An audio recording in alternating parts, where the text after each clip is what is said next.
Good morning, ladies. Here we are Good again. morning. Hello. Miss Allie, Miss Kim, and Stephanie from Flyleaf.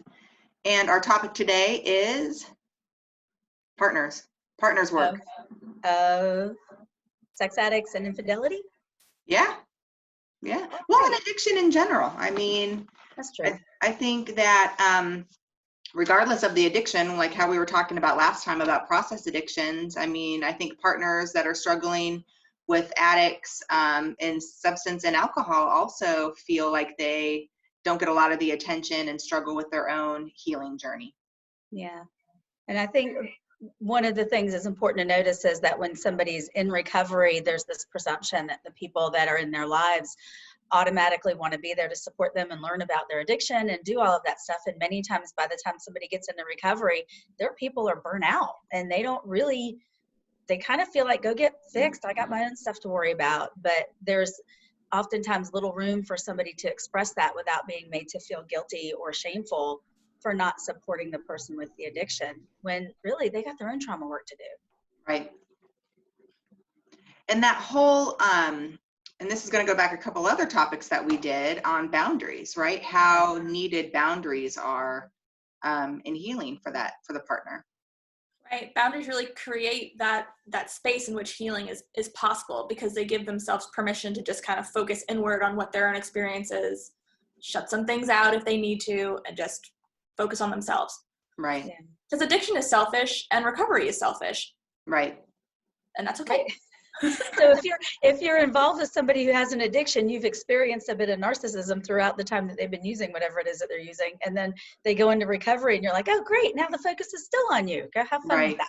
Right. And that's that thing that you do, Kim, and you draw it so beautifully, that little switching places thing. Mm-hmm. Talk about that.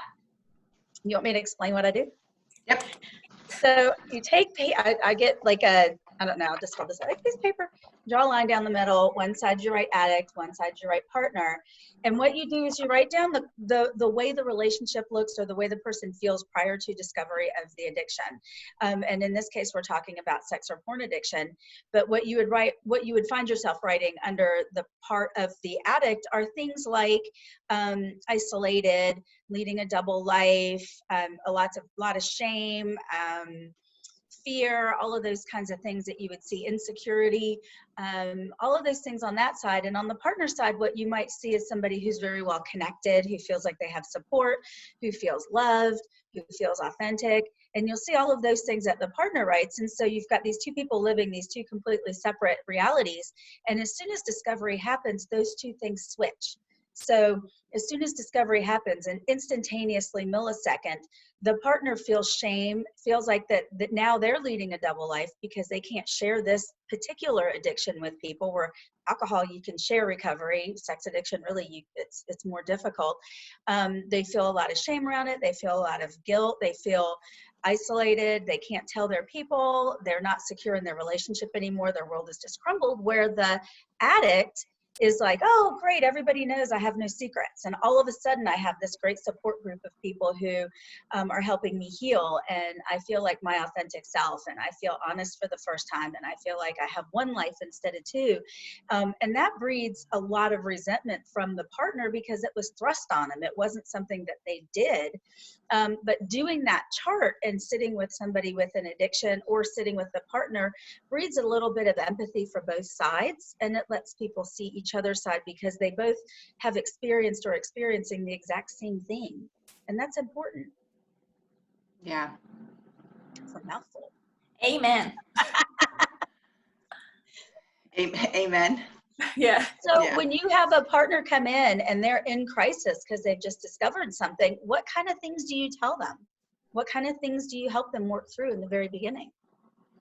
Some of the first things that you have to do is really about psychoed. They have got to begin to understand addiction as a brain disease, right, in the form of a compulsive behavior. We have to get them connected to others that have similar stories or different stories, but can identify a lot with what that their journey is and what their experience has been. Understanding trauma and the trauma symptomology that is very, very similar to PTSD. They can't get PTSD diagnosis, but all of those little traumas, all of the symptomology of hypervigilance, arousal, avoidance, numbing, stuffing down. I mean, all of those are real for partners. So really educating them. Right. Sometimes stabilization is what's needed too. Like, do you know how to calm and ground your body? You know, sometimes you need to do some body-based, brain-based stuff that we do just right off the go if they need it. Right.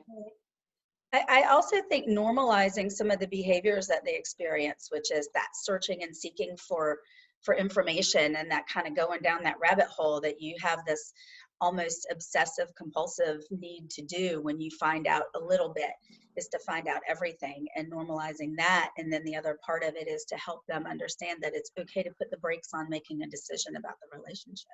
Absolutely. Right. No big decisions in a time of crisis. Like, don't even cut your hair. Right. Don't cut it off, you know? And please don't get body work done. Yeah. During this time. How many partners have you heard that it's like, well, body work, like augmentation, right? Like Yeah. surgically, you know, like how many partners have you heard say, if I only had bigger breasts, smaller breasts, thinner, heavier, whatever, if I could be this object of my beloved's desire, then he wouldn't have this problem. Right. Right. That's where the psychoed is so important. Yeah. And then, oh, go ahead. No, you're on. Well, then there's that whole piece of, it takes a while for the partner to digest that. I know that it's not about me, right? I mean, it takes a long time for them to know that, but it feels like it's about me. Right. And that's a huge development for a partner to make. And I also think the realization for a lot of partners that, especially with with sex and porn, is that your world has opened up to see things you didn't think existed. So you learn about things you didn't think were really things that you find out your partner's doing sometimes, massage parlors, or, you know, some of those other things that folks do. And I think that there's that reality that hurts, is not being able to not see that sexuality all around you, and then over sexualizing everything. And then the fact that things aren't funny anymore. Jokes aren't funny anymore. Comedians that make sexual jokes aren't funny anymore. You know, all of those kinds of things are important to notice, that your whole world just kind of shifted, not just in how you feel about yourself, but how you view yourself and the world. Right. All of the grieving, all the levels of grieving. I have to grieve who I thought I was, who I thought my beloved was, our marital dream was. Grieving the freedom of, like what you're talking about, watching a movie, and, you know, the triggering that happens if there's, you know, infidelity in this show now. And I have to grieve the fact that I have to live in a different world now. Right. Right. And the part about digging and looking for things, there's so much gaslighting that happens with addiction that it doesn't, I mean, sex and porn for sure, but it doesn't matter what the addiction is, because the addict's been lying. It has to happen for them to continue to live a double life. They have to gaslight you. And when you start to realize that your gut was right, things that happened 20 years ago that still bothered you, you're determined you're going to find out if that was right or not. And so as you unfold or uncover all of these little things that you go, oh, I was right when I thought that. I was right when I thought that. There's this almost sense of peace that comes, because you're realizing that you're not crazy. And this whole time you thought you were. Right. I had this thought and I just went away. I hate it when that That's what I said was so profound, right? It was. Right. It was. But I was thinking about, what's the phrase that we always tell the partners that we work with? You have the right to, it doesn't matter if you choose to stay in the relationship or not, right? That's not our decision, that's your decision. And we want you to make an informed one. But regardless of whether you choose to stay in this relationship or not, you have the right to heal, but the responsibility to do it in a healthy manner. Absolutely. Right. Absolutely. I don't know, and I don't want to speak for you guys, but I think that I can when I say I don't think we've worked with partners without doing some form of body brain healing, some kind of body-based healing that we do. Yeah. I agree. I agree, because you can't, the triggers that happen to you come from your body. They don't come from your brain. They come from how you feel. And the way that you notice recovery in your partner is how your gut reacts to your partner's behavior. Yep. It isn't lie detector tests that keep you healthy and safe in your relationship, it's knowing your partner's behavior, knowing that when they're acting out in their addiction, they behave one way and you notice things about them. And when they're not, they behave a different way. And it's being able to trust your gut and go, this feels familiar. Right. So we can't numb all of that. What we're actually trying to do is get people to trust it and lean into it instead of considering it wrong every single time they think something is amiss. Right. Right. Right. There are people who heavily rely upon lie detector tests as part of the work that they do clinically, or, you know, recommendations to therapists. I don't recommend them. Do you guys recommend them? I mean, if somebody wants one, that's different. Yeah, I think that that's an individual choice. I get a little worried about the potentiality of the reliance on a lie detector test. Yeah. As a sole means of trust building, because if that's what I'm utilizing to trust build, and I'm not saying that this is happening, that's my own fear, then and if I'm relying on that, then I'm missing all of these other opportunities to connect that are organic. Right. You're holding your breath between. Yeah. And I always say that you kind of lose pieces of your life if you have like an annual lie detector test. The weeks before you get anticipatory. What am I going to find out? What am I going to find out? Is there going to be anything? And then afterwards it's, oh, well, now that's over. Well, I got to watch because now this person all of a sudden got a free pass for a while because they passed it. Or I just think that you lose time in your life worrying and stressing about this lie detector test. And even if it's only 4 weeks, that's a month out of 12 that you're stressed out, or you're not even, maybe not stressed out, but you're just not authentic in the moment. You're so focused on this one thing that you do lose a piece of yourself around that time, and you lose opportunities to do other things. Right. And I think you too also lose the opportunity or the option of trusting your gut. Right. Mm-hmm. But I do know people, especially in the beginning after disclosure, that want to have one because they want to make sure that there isn't anything else they need to know. And I think that's fair. I think some people need that and some people don't. Absolutely. But I'm with you, Stephanie, as a way to maintain a marriage and maintain health in a marriage, that concerns me. Yeah. Right. Especially since it's a machine and machines are fallible, you know. They're not perfect. But people aren't perfect either. So Right. Right. I think the big takeaway, though, that we always hit on is that healing happens, right? I mean, you can live a life differently and more. We always talk about the relationship coming out if you choose to stay, or if you choose to go. The relationship with yourself will be deepened, and the relationship, should you choose to stay with your partner, can be that much more rewarding because of the level of intentionality that's happening. Right. Right. And I think people say sometimes they want their old relationship back, or they say, I want my marriage back. And, you kind of have to say, I don't know that you do, because what you had was not real. What you had was something that wasn't working because somebody was doing this. And, what you want is a more authentic and healthy relationship. Denial doesn't necessarily make it a good thing. Yeah, right. I call it the 2.0. Yeah, your relationship 2.0, or yourself. 2.0. Right. Mm-hmm. So in the last, go ahead.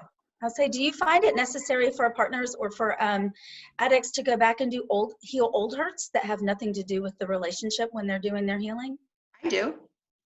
I think everything influences each other. I think while this brought you in for therapy, this also provides you with an opportunity to go in there and fine tune some things that never have been attended to, have been overlooked, or we never saw through. Yeah. Right. And if you're doing trauma processing, your brain's going to do what it needs to do to heal anyway. It's going to go where it needs to go. So, welcome it. Right. Mm-hmm. What do you guys think about Partners Group? Allie? Y'all refer to me. So, I led the Partners Group here for a while, but it kind of fizzled out. People got busy. Life got busy. It's much more difficult, I feel, to run than the weekly men's group that Stephanie and I co-facilitate. And because of the re-traumatization that can happen when a new partner joins, it's just different when you get a new addict into Addicts group. The older ones are like reinvigorated and reconnecting to their whys. Why am I in recovery? Why am I doing this? And when you get a new partner in, sometimes the older partners get fearful they hear parts of their story in the new person's story, but then they hear parts that are dissimilar and they get fearful that, oh gosh, if it happened to them, it's probably happening to me and I just don't know it. Right. So, we've talked about the need for partners groups to be, maybe more structured, and Kim says, like, something that they can graduate from, or, move through group 1 and then you enter group 2. It just needs to look a little different, but they're important because sometimes partners don't feel like they can talk to people in their own lives about what's going on. So it becomes a support system. Right. Yeah, I think that they do need to be structured like a phase 1 and phase 2, and have it for a set of maybe 8 weeks or something, where the first group would be focused on psychoed and self-regulation, kind of the basics, and then the phase 2 would be another 8 weeks of really looking at, blending in the family of origin, co-addiction, multiple addictions for the addict. I mean, all the more meaty stuff. Yeah. Mm-hmm. So keeping it very psychoed and not very process oriented, or a little bit of both? Both. Yeah. Both. Because such healing happens when we share our stories. Yeah. Right. I mean, what's my big phrase? Pain shared is pain divided. Absolutely. That's what we all believe. Mm-hmm. If you look at the recovery of a partner, and you look, and just taking in account for group, I don't know of any other group that we really feel like there needs to, a support group, that there really needs to be like a finite ending the way that we do with partners, because at some point, partners heal better. I don't know how to say it differently. Partners heal differently, but partners actually stop coming to therapy because they've done their work, where addicts need continued supportive work.